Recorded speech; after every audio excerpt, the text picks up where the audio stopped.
प्रशासन ने hotel mount view और मालरी इन होटल का किया सर्वे।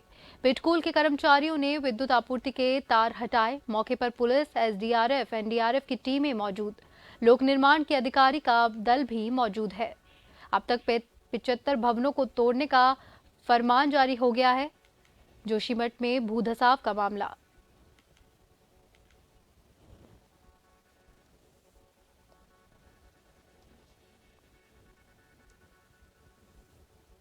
जोशीमठ नगर क्षेत्र को असुरक्षित, सुरक्षित और बफर जोन में बांट दिया गया है। नगर के होटल माउंट व्यू और मलारी इन के समीप प्रशासन की टीम पहुंची। एसडीआरएफ समेत तमाम प्रशासन की टीम ने आला अधिकारी मौजूद है। नगर क्षेत्र में डेंजर जोन घोषित किए गए भवनों को आज से ढहाने की प्रक्रिया शुरू की गई है। इससे पहले मुख्य सचिव उत्तराखंड डॉक्टर एस संधू के आदेश के बाद सभी डेंजर जोन के 75 मकानों पर प्रशासन द्वारा लाल रंग का क्रॉस मार्क लगाया गया। अब एक एक करके इन सभी भवनों को तोड़ने की कार्रवाई शुरू कर दी गई है। इनमें करीब 60 मजदूर लगाए गए हैं। सोमवार को 27 और परिवारों के भवन खाली करवा दिए जाएंगे। जोशीमठ नगर क्षेत्र के कुल 9 वार्ड में 678 भवन प्रभावित है। जिला प्रशासन ने शहर में रह रहे लोगों की सुरक्षा को प्राथमिकता देते हुए अब तक 81 परिवारों को विभिन्न अस्थायी स्थानों पर विस्थापित किया है। जिला प्रशासन नगर क्षेत्र में निरंतर नजर बनाए हुए है।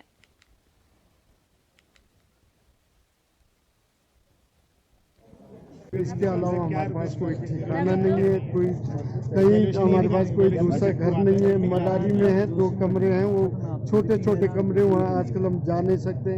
अब समझ में नहीं आ रहा कि हम जाएं तो जाएं कहाँ, क्या करें, क्या हमारा गुजारा होगा, कहाँ से हमारा खर्चा निकलेगा, कुछ समझ में नहीं आ रहा। हम तो बेघर हो चुके हैं।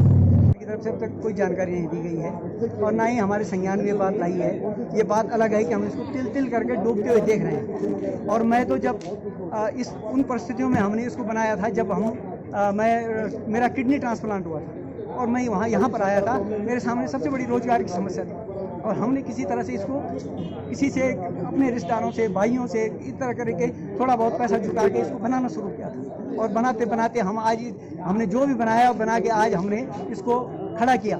हमको उस समय लोग राय देते थे कि तुम यहाँ क्यों बना रहे हो, इसको नीचे बनाओ, यहाँ पर क्या भविष्य है। हमने कहा भाई हमारा घर यही है तो हमारा भविष्य यही है। आकलन का तो हमें अभी भी नहीं पता कि आकलन हुआ है और नोटिस तो अभी आया नहीं है। सीधा सुबह यहाँ पे हमें न्यूज़ में पता चला कि आज यहाँ ध्वस्तीकरण शुरू कर रहे हैं, तब जाके पता चल रहा है कि तोड़ने की बात चल रही है। वरना तो अभी ना प्रशासन की तरफ से नोटिस आया है, ना हमें पता है कि हमारे मकान या ज़मीन की वैल्यूएशन कितनी है। इस वक्त हम लोग मौजूद हैं जोशीमठ के, जहां पर 2 बहुमंजिला इमारत है, उसके समीप हम लोग मौजूद हैं और इस वक्त हमारी टीम ग्राउंड जीरो पर मौजूद है। और आप देख सकते हैं मेरे पीछे जो सामने आप देख सकते हैं होटल माउंट व्यू और होटल मलारिन है, जो कि अब कुछ देर बाद यहाँ पर पलवल में जमींदोज हो जाएंगे। हालांकि अगर बात की जाए यहाँ पर शासन प्रशासन की टीम यहाँ पर इस वक्त मौजूद है, तमाम आला अधिकारी यहाँ पर मौजूद है। ये देख सकते हैं आप सामने, ये बिजली के तार पे विद्युत विभाग के कर्मचारी चढ़े हुए हैं जो विद्युत लाइनों को निकाल रहे हैं। हालांकि प्रक्रिया जरूर जारी है, लेकिन देख सकते हैं ये होटल जो देख सकते हैं बहुमंजिला इमारत है, ये कुछ देर बाद यहाँ पर जमींदोज हो जाएंगे। प्रक्रिया यहाँ पर चालू है। देख सकते हैं तस्वीरें हैं जोशीमठ की और जोशीमठ थाने के पास 2 बहुमंजिला इमारत है जो इस वक्त पूरी तरह से खतरे की जद में पहुंच चुके हैं। हालांकि इसके नीचे की अगर बात की जाए तो यहाँ पर दर्जनों परिवार इसके नीचे से रहते हैं। उन्होंने कई बार मांग भी की थी कि उन्हें हटाया जाए इन दोनों होटलों को, लेकिन आप बात देख सकते हैं किस तरह से शासन प्रशासन की यहाँ पर हथौड़ा इस वक्त चलता हुआ दिखाई दे रहा है। कैमरामैन साथी रुपेश चौहान के साथ नवीन सिंह, जोशीमठ। देवनगरी जोशीमठ भूधसाव मामला सरकार और प्रशासन के लिए मौसम, बर्फबारी और बारिश बन रही चुनौती। भूधसाव की पहली बार होगी तकनीकी जांच। तकनीकी संस्थानों के वैज्ञानिकों का लगा जोशीमठ में जमावड़ा। जोशीमठ आपदाग्रस्त भूमि की होगी जियो स्टडी। आपदा राहत पैकेज में भी संशोधन का प्रस्ताव है। केंद्र सरकार से जोशीमठ के लिए विशेष आपदा राहत पैकेज मांगेगी प्रदेश सरकार। जोशीमठ में चल रहे राहत पुनर्वास कार्यों की मॉनिटरिंग के लिए भी 2 कमेटी की गठित। कमेटी सीएम धामी को रोज देगी रिपोर्ट। जोशीमठ का बनाया जाएगा नया मास्टर प्लान। जोशीमठ क्षेत्र की मिट्टी में हो रहे कटाव की होगी उच्च स्तरीय जांच। प्रभावितों को नई जगह बसाने से पूर्व होगी भूधसाव की गहन जांच। जोशीमठ के समीप कोठी फार्म जुटी बूटी स्थान पीपल कोटी में सेमल डाली जैसे विस्थापित स्थलों पर विस्थापितों को फिलहाल बसाने की प्रशासन की मंशा।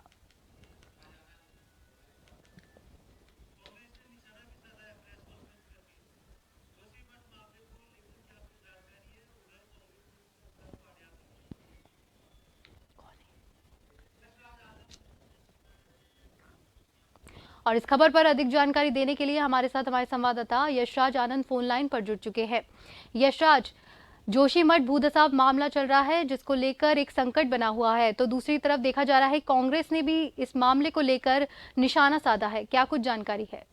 जी बिल्कुल, मैं बताना चाह रहा हूँ कि जोशीमठ संकट को लेकर अभी बहुत ज्यादा ये संकट प्रदेश में गहराया जा रहा है और ये सिर्फ प्रदेश नहीं, एक पूरे नेशनल लेवल की यह एक इशू बन चुका है जिसमें जोशीमठ में लगातार जो कटाव का सिलसिला चल रहा है और पानी का रिसाव का सिलसिला चल रहा है। इसको देखते हुए सरकार सजगता के साथ काम कर रही है और सरकार ने सारे विभागों को सतर्क भी कर दिया है। आपदा विभाग हो जाए, चाहे एनडीआरएफ की टीम हो जाए, चाहे एसडीआरएफ की टीम हो जाए, सारी टीमों को जोशीमठ में देखरेख के लिए लगा दिया गया है। वहीं मैं आपको बताना चाह रहा हूं कि सर्वे ऑफ इंडिया, उसके बाद geological survey of India, Himalayan institute, ये सारी इंस्टीट्यूट, भूगोल वैज्ञानिक, वो सारे वैज्ञानिक जोशीमठ पहुंच चुके हैं और लगातार इस पर लगातार इसको देख रहे हैं कि आखिर ये किस तरीके से इसमें रिसाव हो रहा है, किस तरीके से कटान हो रहा है, यह कब तक रुकेगी और कब तक इसमें क्या क्या बदलाव आ रहा है। वहीं यदि बात की जाए कि विपक्ष की, तो विपक्ष में कांग्रेस जो है वो अपनी भूमिका में नजर आ रहे हैं और वहां पर विपक्ष के द्वारा लगातार सत्तारूढ़ दल के ऊपर प्रश्न चिन्ह खड़ा किया जा रहा है कि सत्तारूढ़ दल जो एनटीपीसी है उसके निर्माण कार्य, जल का निर्माण कार्य करने के कारण जोशीमठ में इस तरीके से भूकंप, इस तरीके की घटना घटित हो रही है। वहीं मुख्यमंत्री पुष्कर सिंह धामी और भाजपा के द्वारा यह कहना है कि जोशी की जो भी यह कार्य हो रही है इसके जिम्मेदार कांग्रेस ही है, क्योंकि कांग्रेस के शासन काल में ही सारा चीज के वहां पर निर्माण कार्य शुरू हुआ था। मैं बताना चाह रहा हूं कि 12 किलोमीटर लंबे पाइपलाइन भी बिछा दिया गया है जोशीमठ में पहाड़ों को तोड़कर, और जैसा कि कहा जा रहा है कि जोशीमठ की कुछ पहाड़े जो अभी कच्ची पहाड़े हैं वहां पर पाइपलाइन का निर्माण, वहां पर पहाड़ों को तोड़ने का काम बिल्कुल खतरे से खाली नहीं होगा। तो सरकार की यदि बात की जाए तो सरकार भी अपने तमाम साधन वहां पर, तमाम उपकरणों को वहां पर जुटा चुकी है और लगातार सरकार देख रही है। वही मैं आपको बताना चाह रहा हूं कि करीब 82 परिवारों को सरकार ने दूसरे जगह शिफ्ट किया है, वो भी अस्थायी रूप से शिफ्ट किया गया है, क्योंकि उनका कहना यह है कि जोशीमठ में यदि जिसे भी अभी शिफ्ट किया जाएगा स्थायी तर्ज पर, तो पहले वहां पर जियोलॉजिकल सर्वे ऑफ इंडिया के द्वारा यह बताया जाएगा कि हाँ, वहां की जमीन चिन्हित की जाएगी कि कौन सी जमीन सही है और कौन सी जमीन वहां पर रहने लायक है और कौन सी रहने लायक नहीं है। उसके बावजूद ही अस्थायी वहां पर आवास की सुविधा दी जाएगी। वहीं सरकार के द्वारा 4000 रुपये मुआवजा 6 महीने तक लगातार दिए जाएंगे। करीब 40 परिवारों के आसपास में सभी को मुआवजा मिल रहे हैं और मिल चुका है।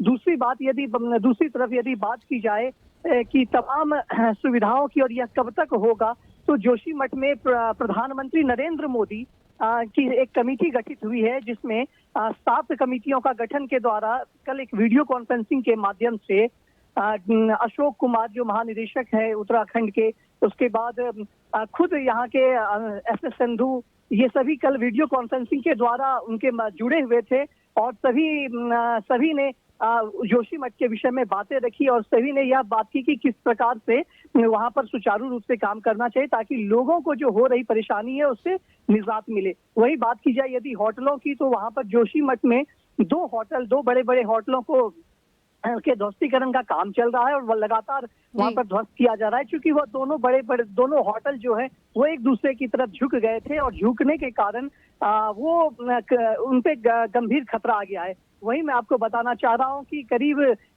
जिन मकानों को गिराया जाएगा उन मकानों को